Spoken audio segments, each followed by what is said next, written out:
பொதுப்பணித்துறை அமைச்சர் சொல்கிறார், அரசியலை வைத்து இதில் பேச வேண்டாம், ஆக்கப்பூர்வமாக பேச வேண்டும் என்று சொன்ன பிறகும் கூட தொடர்ச்சியாக மாண்புமிகு உறுப்பினர் அவர்கள் அவதூறுகளை அள்ளி வீசுகிறார். அரசியலில் அரியணை ஏறுவதற்கு முன்பே அருமை தங்கை இந்த நீட்டுக்கு எதிரான போரில் முதல் விதையாக விழுந்த அனிதாவின் வீட்டில் தரையில் அமர்ந்த மனிதர் என்னுடைய மாண்புமிகு முதல்வர்.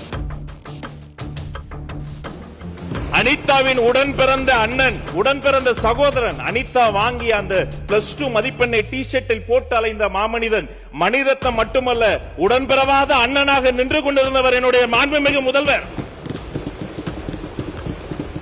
மதிப்பிற்குரிய பொது உடைமை தோழர்களினுடைய தமிழ்நாட்டு அரசியலுக்கு பாலபாடம் எடுக்கக்கூடிய பால நிலத்தில் அந்த போராட்டம் நடைபெற்ற போது அந்த போராட்ட களத்திலே போராடிய அப்பாவி மாணவர்களினுடைய புகழை திருடக்கூடிய ஒரு கூட்டத்தின் மத்தியிலும் கூட என்னை அனுப்பி அந்த போராட்டக்காரர்களை பார்க்க சொன்னவர் என்னுடைய மாண்புமிகு முதல்வர்.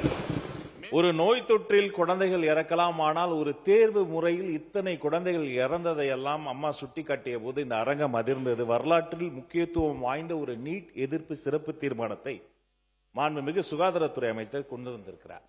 அதை குறித்து பேசிய அண்ணன் அவர்கள் கூட எங்கோ பலனடைந்த ஒரு சில குழந்தைகளை சுட்டி காண்பித்தார். ஆனால் பலனடைகிற ஒரு சில குழந்தைகளை விட பாதிக்கப்படுகிற பல லட்சம் அரசு பள்ளி குழந்தைகளினுடைய நலனை கருத்தில் கொண்டுதான் இந்த வரலாற்று சிறப்புமிக்க நீட் எதிர்ப்பு தீர்மானம் கொண்டு வரப்பட்டிருக்கு. பெருந்தன்மையோடு இத்தனை அவதூறுகளையும் தாண்டி மதிப்பிற்குரிய மாண்புமிகு பொதுப்பணித்துறை அமைச்சர் சொல்கிறார், அரசியலை வைத்து இதில் பேச வேண்டாம், ஆக்கப்பூர்வமாக பேச வேண்டும் என்று சொன்ன பிறகும் கூட தொடர்ச்சியாக மாண்புமிகு உறுப்பினர் அவர்கள் அவதூறுகளை அள்ளி வீசுகிறார். நான் சொல்லிக் கொள்கிறேன், அரசியலில் அரியணை ஏறுவதற்கு முன்பே அருமை தங்கை இந்த நீட்டுக்கு எதிரான போரில் முதல் விதையாக விழுந்த அனிதாவின் வீட்டில் தரையில் அமர்ந்த மனிதர் என்னுடைய மாண்புமிகு முதல்வர். அனிதாவின் உடன் பிறந்த அண்ணன், உடன் பிறந்த சகோதரன். அனிதா வாங்கிய அந்த +2 மதிப்பெண்ணை டி-ஷர்ட்டில் போட்டு அலைந்த மாமனிதன், மணிரத்னம் மட்டுமல்ல, உடன்பிறவாத அண்ணனாக நின்று கொண்டிருந்தவர் என்னுடைய மாண்புமிகு முதல்வர்.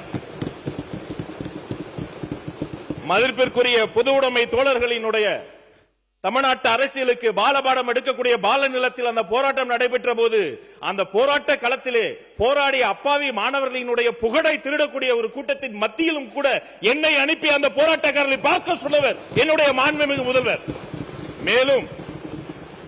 மேலும் அருமை உறுப்பினர் தமீமுன் அன்சாரி அவர்கள் குறிப்பிட்டதை போல அந்த பட்டினி போராட்டத்தை எடுத்த என்னுடைய தோழர்கள் புளியந்தோப்பு மோகன் உள்ளிட்ட அத்தனை பேரையுமே நான், மதிப்பிற்குரிய சுகாதாரத்துறை அமைச்சர் எனது அருமை தம்பி கொரடா, வாரிய தலைவர் அருமை தம்பி லயலாமணி பல முறை நேரில் சென்று பார்த்து போராடக்கூடியவர்களை சுற்றி இருக்கக்கூடியவர்களுக்கும் தேவைப்படக்கூடிய தண்ணீர் உள்ளிட்ட அனைத்து உதவிகளையும் செய்கிறோம் என்று சொன்னால் சென்றவர்கள் நாங்கள், எங்களை செல்ல சொன்ன மாமனிதர் மாண்புமிகு தமிழ்நாடு முதலமைச்சர். எனவே தயவு கூர்ந்து உங்கள் அரசியலை அப்பால்